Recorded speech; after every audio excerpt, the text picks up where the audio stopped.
Well, viewers, it's the 7th of July, and it's come to my attention that we've actually owned this 2019 SsangYong Tivoli 1.6 Ultimate Manual for just under a year. I think we picked this car up on the 14th of July 2020. I did have this cleaned a couple of days ago. Unfortunately, the birds appear to have got at it already, which is a bit annoying, but never mind, it's cleaner than it was last time we did an ownership report back in December. We've covered just under 12,000 miles since we picked it up, and it's still looking as good as it ever did. We have had one particular problem with this car. We'll get on to that later. But first of all, SsangYong Tivoli is a car that's not very well known in this country. I mean, it's the sort of thing where if I see another one of these, I get surprised. There's not really a local dealership to where we live either. There is one on one side of Hampshire, on the other side of Hampshire, and one just on the border with Dorset, but they're not the most common things. Ours was from Platinum SsangYong in Frome. Graham, who very kindly sorted us out a couple of other SsangYongs to film the month after we bought this, which you would have seen on my channel as well. He's a very, very good chap indeed. This is a pre-facelift car. It dates from September 2019. When we got it, it had been a demonstrator and covered just over 6,000 miles. Boot on this car is about 400 litres or so. It's difficult to find an exact figure because lots of different people tell you different things. But one thing you will find with all of these is that they do come with a space saver spare wheel, which is actually quite rare these days. Let's put that somewhere else. There we go. There is adjustable height boot floor available on some models. This one doesn't have one, and we honestly wouldn't use it because it would make the boot quite small if we did. It's not the biggest boot, but you can get the XLV version, also, you know, only pre-facelift, like this is a pre-facelift too. But that is a longer car, and I think the boot capacity goes up to about 550 litres, unless you want to sort of think about loading to the roofline, in which case it's like 700. It's crazy. You can actually adjust this load blind to go further back, and that's because you can actually adjust the angle of the backrest, although the angle of the backrest at the moment is very comfortable, so you know, you don't know why you'd really want to do that actually. There is a reversing camera as well, and parking sensors, and they're very, very useful indeed, because this enormous C-pillar here means that rear visibility is a bit compromised. However, the rear space, it's very good. There we go. That's sort of roughly where a passenger would normally sit. Got loads of room, to be honest. No problem. No problem at all. Although these weird bungee cords, nobody knows what those are for. We've asked loads of people, and there is no consensus on those whatsoever. The big sort of centre console thing means that if you have 3 people in the back, it's a bit compromised. I did have 3 back the other day. It wasn't too bad. It was better than I thought, but it still wasn't that great. As you can see, people rub against the sort of silver bits if you have 3 in the back as well. Although, yeah, it's pretty comfortable. There is a lot of headroom. There's an awful lot of headroom. There's also lots of space for bits and pieces in here. There's a big rear door. Pockets are huge actually in this car. That doesn't feel the best sort of quality, but then this wasn't an expensive car. The top model Ultimate, which this is, was £19,000, and you compare that to other cars of this size. I mean, even like a sort of Qashqai almost, because it's actually about the same size in some ways as one of those, or the boot's a little bit smaller. It's awfully good value for money, and these are equipped with a 7-year warranty as standard. I should say equipped, they come with one. But yes, leather upholstery, and I think, unlike an MGZS, which is one of the car's main rivals, there is an armrest with some cup holders in it. I should clean that out a bit better, shouldn't I, really? But yes, very comfortable in the back. It's actually genuine leather. It's not false leather or anything like that. It's genuine leather in this car. Right, oh yes, and you get a courtesy light, and you can see the windows are actually tinted in this car too. Unlike on an MGZS, they're not tinted on one of those. This quiet road seems to have got particularly busy since I arrived, which is a bit annoying. Anyway, let's go into the front. Fortunately, a lorry seems to have arrived, which is a bit loud, but we'll get in. Keyless entry, of course, in this. Oh, let's just get in before the lorry actually kills me. Oh, that's better. No, I'm not dead, viewers. I survived. Shut that door. Interior is quite interesting. It's a very unique style interior, and actually it works reasonably well. This is a manual Tivoli. There was also an automatic available. We'll come back to that later. This being a pre-facelift car, just switch it on. You'll probably only see the middle screen light up. I'll have to put my foot on the clutch and the accelerator, sorry, clutch and brake in order to start. I've never had another car that's like that. It's very strange. Actually also put on this so you could see the very, very strange centre console. But again, once you get used to it, it actually works quite well. You can see there's dual zone climate control, different temperatures, different modes here.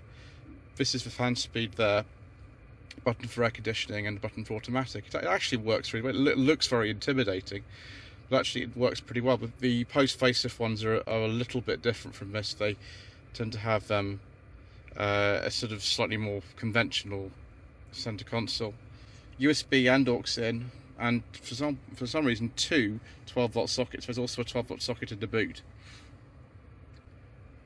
This is the standard radio, which came with the very late pre-facelift Ultimate Tivolis. The Ultimate and the ELX after 2019 were the only cars on the pre-facelift Tivolis to have Android Auto and Apple CarPlay. To go to mode, you can clearly see that Android Auto is greyed out and so is Apple CarPlay, but it does have it, and my phone is connected up to it. I'm not going to play the radio at the moment, all the music I've got, because I might get a copyright strike, and I don't really want one of those. But one thing you can have is this sort of split screen thing. So you can see we're actually in Chandler's Ford today, which is near Eastleigh. I'm not going to zoom in any further because we don't need to.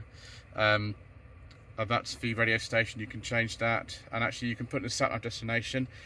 It's a TomTom sat-nav in this car.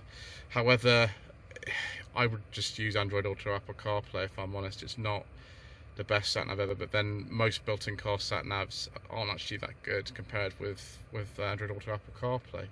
Very occasionally they are, but this is probably one of the better ones really. Yes, it's still not as good as Android Auto or Apple CarPlay. There you can see the mileage, the current MPG, 41 miles per gallon. I've got up to 49 in this car. 41 is quite typical. It's a 1.6 normally aspirated petrol, so it's not the most economical engine. You can buy these with a forbidden fuel engine, with 113 horsepower, but you know, we don't talk about diesels on this channel, do we? Just scroll through the things here. Trip button, it shows you all sorts of things. We have got lane keeping assist, and traffic sign recognition, lane departure warning. We've actually got hill descent control as well, as you can see there. That is the lane keeping assist. That is the 3-mode steering, because you can have in this car Sport, which is what I'd recommend you use, Comfort, and just normal. We put it back into Sport when it actually allows me to do so. There we go. Heated steering wheel as well, which is very handy, and ultimately you just get all sorts of things. Heated seats as well you get in this, which are nice. Cruise control, automatic lights, automatic wipers, and you know, all sorts of things like power folding mirrors and all sorts of exciting stuff. The only thing is about these switches is they don't feel the highest quality really. They're okay, but they just don't feel as nice as even like a GZS or something like that. Certainly not the same as the Skoda Kamiq. Those are a bit nicer. Just turn that off for a second. Let's put it back into, we have tire pressure monitoring as well. There's my trip meter, I have a trip meter, and there's my, we turn that off, we don't need that. There's a little tune that says goodbye when you turn it off. There is the glove box, which is enormous and big enough for secret mission documents and all kinds of other things. Because it's a pre-facelift car, there is also a sort of gun holder here, which we think is just designed to hold the Mauser from a 1965 film, Licensed to Kill. Not licensed to kill, licensed to kill. This part of the dashboard is soft touch, but it's hard touch. I don't even know why there's something on top, because the airbag's actually in there. So I've never understood what that does. Answer in the comments below. And then we get round to this bit, which is soft touch. That bit's hard touch, and this bit here is soft touch. It's very weird. You do get some nice material on the doors. I don't know if that's vinyl or leather actually. I don't know if that's vinyl or leather, but the tops are hard touch. The handle feels okay. It's just these switches for some reason which just don't feel very nice. Now, other SsangYongs don't have that problem. They have slightly nicer switches. Door bins are absolutely huge down there. You can fit all kinds of random stuff in there. Right, I suppose we better look at the engine and talk about the thing that went wrong in this car. So frontal styling of this car: projector headlamps. Those are LED daytime running lights, and because this is an Ultimate, it has a different front bumper from a lot of them, and those are actually LED fog lights, I believe. The Ultimate was kind of the nicest trim pre-facelift, and so this was too. It's got some slight differences from the other models for some reason, like the handbrake is on the right hand side and on the left for some reason, which is better. Don't know why, but not all of them had that. But yes, we'll open up the bonnet and I will show you some things. So here is the e-XGi 160 engine. It's just a normal 1.6 petrol engine, normally aspirated. In this case, it develops about 128 horsepower. The post-facelift cars, which came in around a year ago, though you can still buy pre-facelift cars as well, because SsangYong don't have the highest sales that I've ever come across at the moment, due to some of the uncertainty surrounding the band's future. We're not going to talk about that today, and if you start to sort of complain about that in the comments, then I will remove your comment, because there's no point in talking about that right now. Particularly if you're rude or nasty about things, then we'll have to do the same, I'm afraid. So yes, very easy to work on. The oil filter's just there. It actually is an inverted oil filter, which means when you start the car up, when it's stone cold, it can make a little rattle for a second, but so far so good. That's not been a problem. Down here is the gearbox, and you can see actually just kind of here the gear linkage and the clutch slave cylinder, which was the only thing that's gone wrong on this car. And when it went wrong, it was a pain, because it stranded me at a roundabout in Liverpool. There is a very well-viewed video on the channel by many of you, which shows what happened, because I actually got the phone out and I filmed it. Yes, we were a while without the car because it had to go for a warranty repair. It was covered under warranty, which is no surprise really. But the only thing I would say is that the clutch slave cylinder, although it's not too difficult to get to, there's a lot of space to work on under this car. You can see it, the amount of space for a modern car is quite extraordinary. It hasn't had an improved part designed by SsangYong yet, because of the financial concerns at the moment. So that is just something to watch. If you have a manual Tivoli, it could happen to you. It's not like a common problem, I would say, but it's not unknown either. And yes, I wasn't the most keen on the car when it did that to me.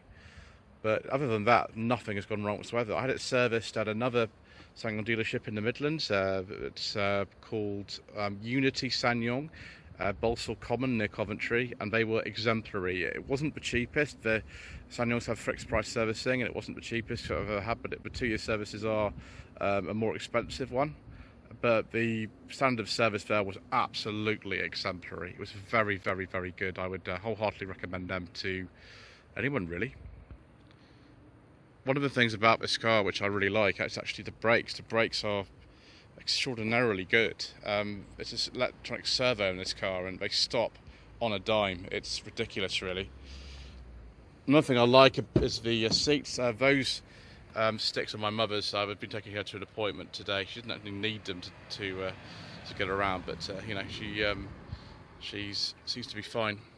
Another thing I like about this car is the seats. They're extremely comfortable. They're very, very, very comfortable. Although you can see there on the driver's seat there's starting to be a little bit of wear coming through on the bolster, which does concern me a little bit on a car of this kind of mileage. I don't think I'll be wearing anything sharp in my pockets or anything like that, but yeah, for some reason it's wearing on there, which, yeah, I don't think that's going to be fixed under warranty or anything. I'm just going to have to cope with it, I suppose. But there we are. That's the ownership report. 1 year and 12,000 miles of our 2019 SsangYong Tivoli 1.6 Ultimate. Please don't forget to leave a comment. You know, no abusive ones, please, because I've just removed them. Like this video and subscribe to the channel if you haven't already done so. This car is actually serving us very well. I really do like the comfort of it. I like a lot of the styling of it, and those who own them, they do like them, although there are just one or two issues to be aware of. My advice of one of these, if you know you do want to avoid this issue, is just buy automatic Tivoli. They are out there, or maybe the new ones have got a different slave cylinder on them. I'm not actually sure about that. I have to ask. Thank you ever so much indeed once again for watching.